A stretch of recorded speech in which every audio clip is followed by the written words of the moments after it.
What kind of returns are people expecting from that market, or is that market providing to the investors? Short-term rental for a while and I got like $4,000, $4,500 a month. So that was a really good cash on cash return. What's your investment strategy for the future? But I don't have intentions to, just keep going and going and going. Somebody listening to this and they want to start a company. So, how are you marketing? How do you market yourself? Go travel, go eat, go play, like And that's the purpose of this bigger life, right? It's not about achieving and accumulating more and more and more assets, but it's more about fulfilling your life. yes. That's what we are thinking about with this podcast.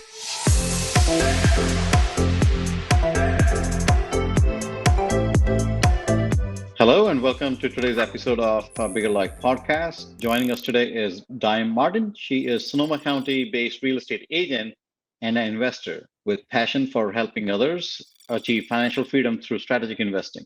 Born in Vietnam and raised in Section 8 housing, Diem overcame financial hardship, including bankruptcy, to achieve financial independence in her 30s. Her portfolio, valued about $2 million, dollars, includes four properties and eight rental units across multiple states. As a licensed agent, Dime helps clients build wealth and plan for multi-million-dollar retirement through strategies like house hacking, passive income generation. Her practical approach empowers clients to achieve financial freedom and create lasting legacies, proving it's never too late to transform your financial future. Hey, Dime, how are you? I'm good, Ray. How are you?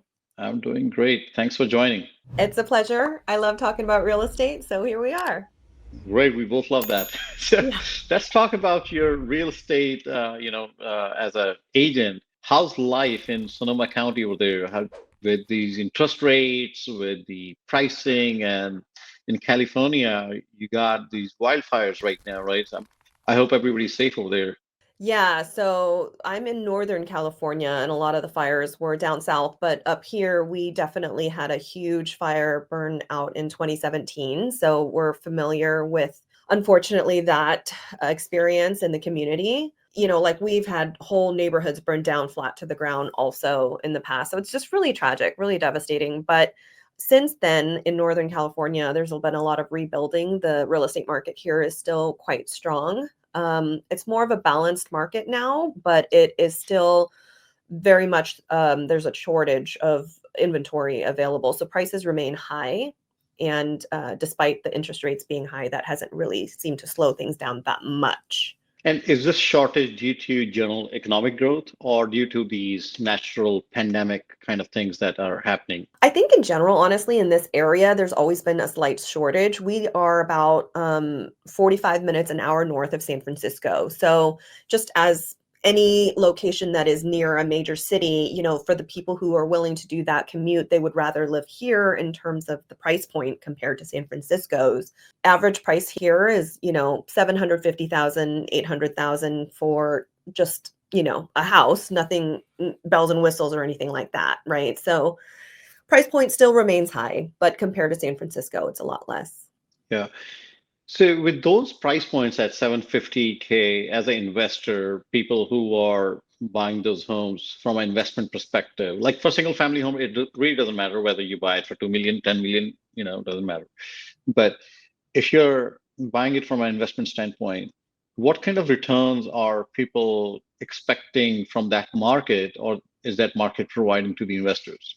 Yeah, you're not really like if you're doing a standard single family home for a long-term tenant, really the numbers won't make sense. It could just be an appreciation play. Like if you're going to buy and hold for a long time, maybe you put a large amount down and you're able to maintain the monthly mortgage based on the rents.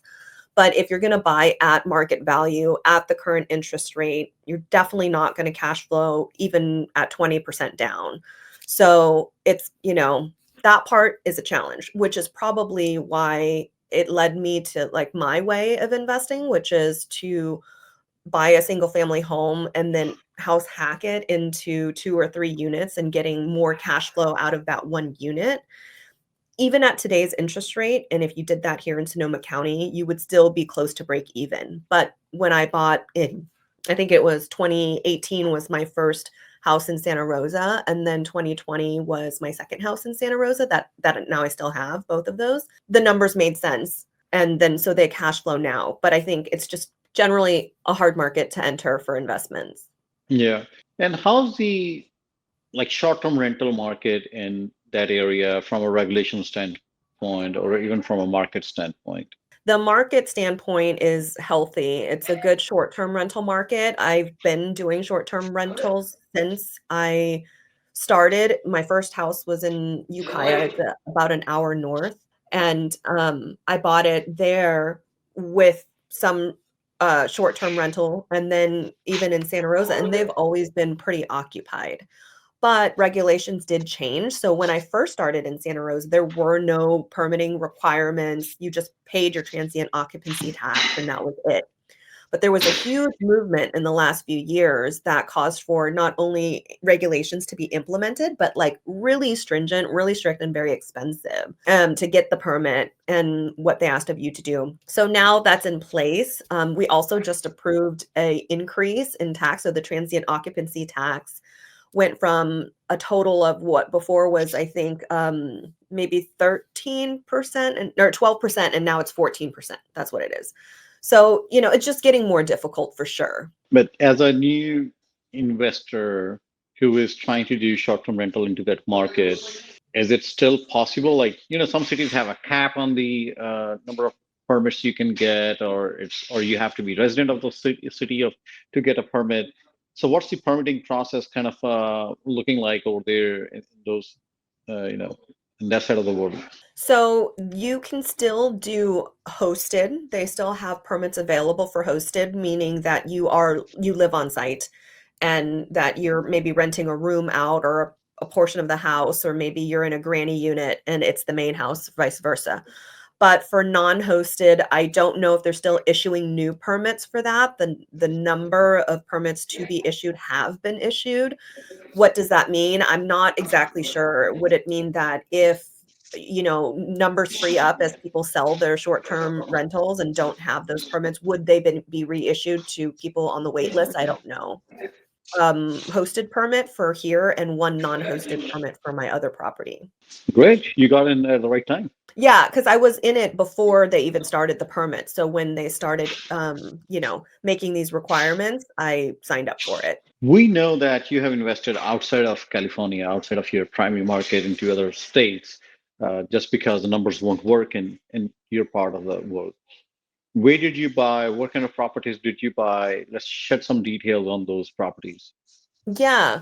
So the first out-of-state property was in Phoenix, Arizona. Why Phoenix? Well, we wanted a place that my husband and I, we wanted a place that we could enjoy visiting too.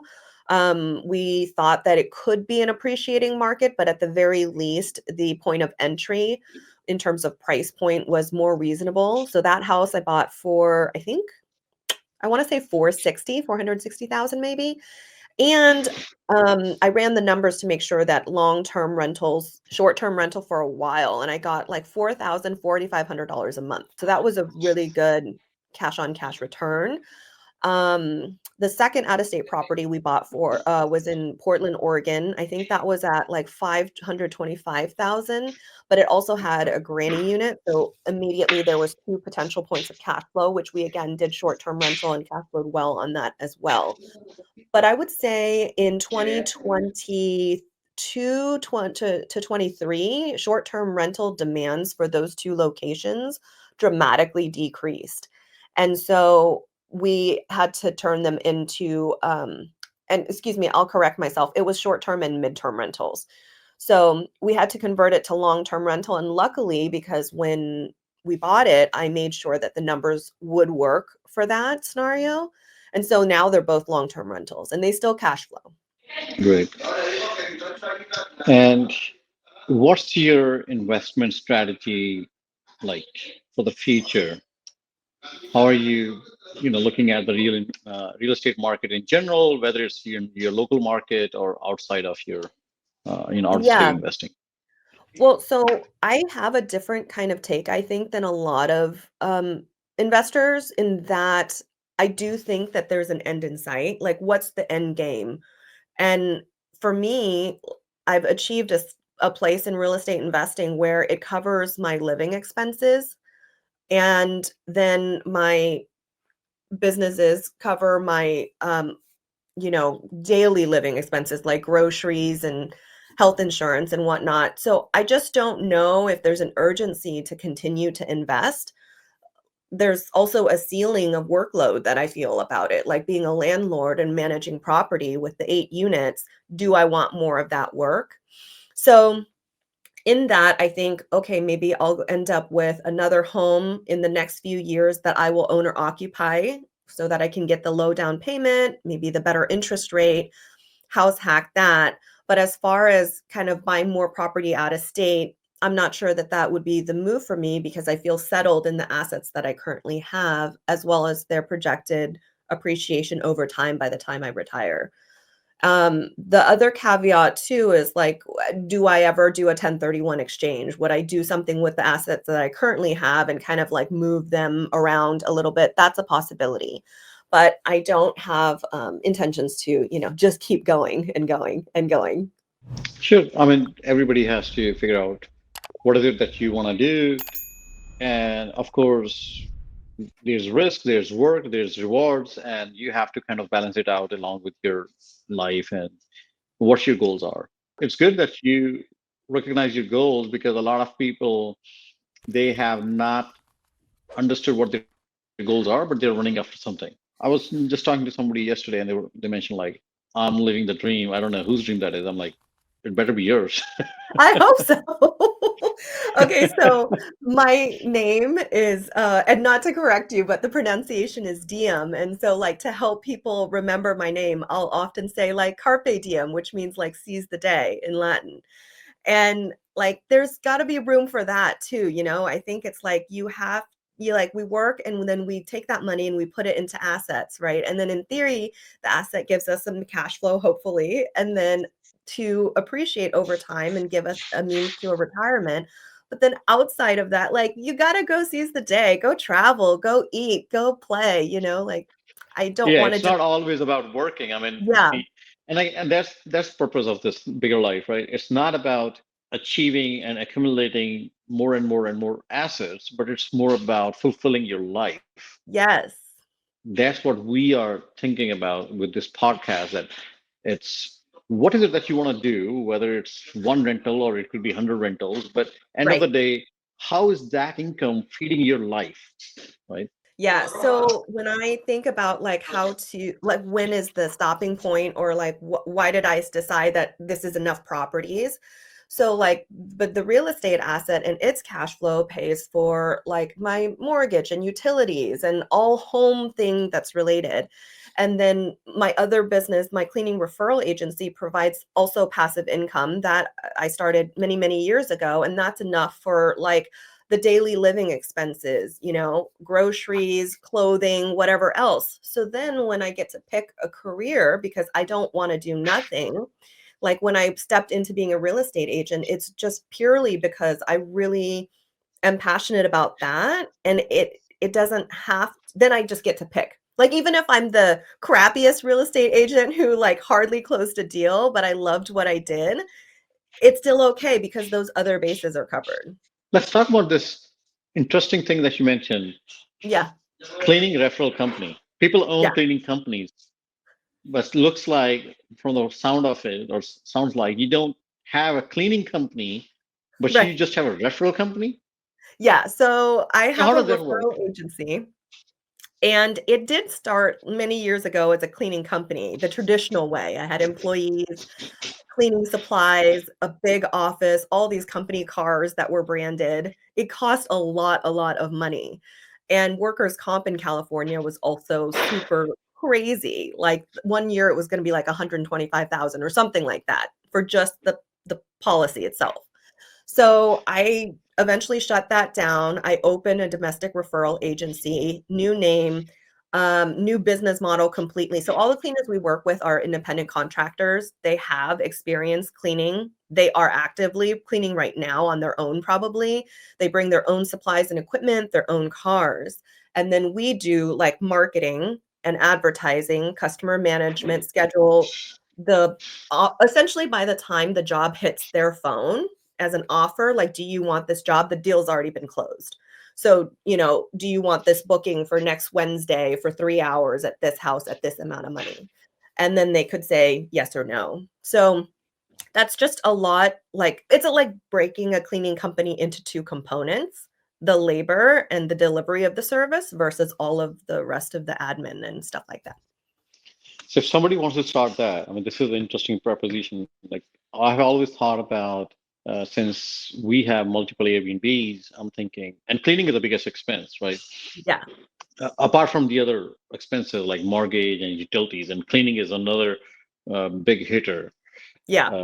Currently, we outsource all our cleanings, but then I'm always thinking about, at some point of time, should I either start a cleaning company or buy a small cleaning company, or do something where that cleaning crew is, my cost to cleaning should reduce by literally, I think maybe it should reduce by 30 to 40% That's than what pretty I pay accurate. right now. Yeah. And plus, I should be able to make more money because I can utilize that crew to go at other places and clean other places. So, but if I can just do something like, I don't know, this referral kind of thing, then maybe I don't even have to have my own labor, just have somebody else do it. Maybe I won't save as much, but I will still save something, right? Well, in my So, experience, you would still save as much because when, like, for example, if I'm their employer, right, I would have to provide expenses like maybe health reimbursement or workers' comp insurance, or I would have to have an office for them to come check into and store all the supplies. There's a lot of other overhead expenses now that by default, the cleaner already has covered because they're already doing this job. And so when you get to be a lot leaner as a referral agency. And so yeah, the savings for you as the consumer, like if you're going to give yourself a discount because now your only expense is what you pay them, you're still going to be discounting that much. yeah. So let's say you want to, somebody listening to this and they want to start a company, like a referral company that we are talking about. So what are the Yeah. steps to it? How do you get started? How do you, so there's two pieces to it. One is the marketing side and finding the client. The other is this vendor management slash relationship management. Let's talk about the first piece first. So how are you marketing? How do you market yourself? Since you technically don't have a cleaning crew, but then, so what do you say to your clients? That you are a Yeah. cleaning company or you're a referral company? So we say that we're a referral agency, and that has to be really clear, not only for the responsible party purposes, right? Like you want the client to know that your job with them is to find them a cleaning match who's been screened and vetted, who you've been working with and trust and know that you can send them into their home. But also on a legal standpoint, because these are not your employees and you don't want to represent yourself as a cleaning company, that would be a misclassification of their work status, which could get you in a lot of hot waters. So I actually talk a lot about this in cleaningcashflow.com is the website. And there's a lot of articles and blogs about that, but you wanna make sure that you're compliant, and there's a lot of benefits to that. Like, you think, "Okay, well, what sets you like, why would a customer wanna work with an agency compared to a cleaning company?" One of the biggest sells to the client is in a cleaning company because they see themselves as one brand. Let's just call it Mary Maids, like one of the top brands of cleaning companies out there. They then oftentimes will feel entitled to send any of the cleaner to your home because it's all coming from Mary Maids. Clients don't want different cleaners walking through their house. They want one person, the same face they see every time. So when it's in a referral agency, once that match is made, it's just that cleaner that comes until the client says, "Oh, it's not working out. Can you get me a new match?" But that also helps with retention because we can communicate to that client that, "Hey, you don't have to leave us as a company. If you're not satisfied with that cleaner, we would match you with a different cleaner who does business differently." Okay. And how do you vet and find these cleaners who want to work with you on this matchmaking standpoint? It could be word of mouth, it could be job posting on Craigslist, it could be, looking for them where they're looking for work, so if they're posting themselves on social media post or they've got a car with their number marked on it, right? Then you could talk to them and see if they're interested in working with your agency. So the question is, what's the appeal there? Why would they want to work with an agency? Wouldn't it appear as if they're giving up some of their profit? And wouldn't that seem undesirable? So the concept is that you would figure out what the market rate for cleaning is in your area that you could charge. That's kind of like in between what the big box brand is charging and what the private cleaner is charging. You're going to be somewhere in between there. And then with the cleaner that you work with, you're going to find the cleaner who you can still get a profit margin from working with them. So, like, if they charge this rate and you're charging clients this rate, that gap is your profit margin, right? And so the advertisement to the cleaner would be you're still going to get what you normally charge clients. And so you're not giving something up to work with us. We're charging a premium to the client for the service that we're providing them. And then at that point, okay, they don't have to give anything up in terms of their what they would charge. What are they benefiting? Will they get a funnel of clients that have closed the sale? Thanks for tuning in. We will meet again next week. And while you're waiting for the next episode, please subscribe to our channel, Bigger Life Podcast.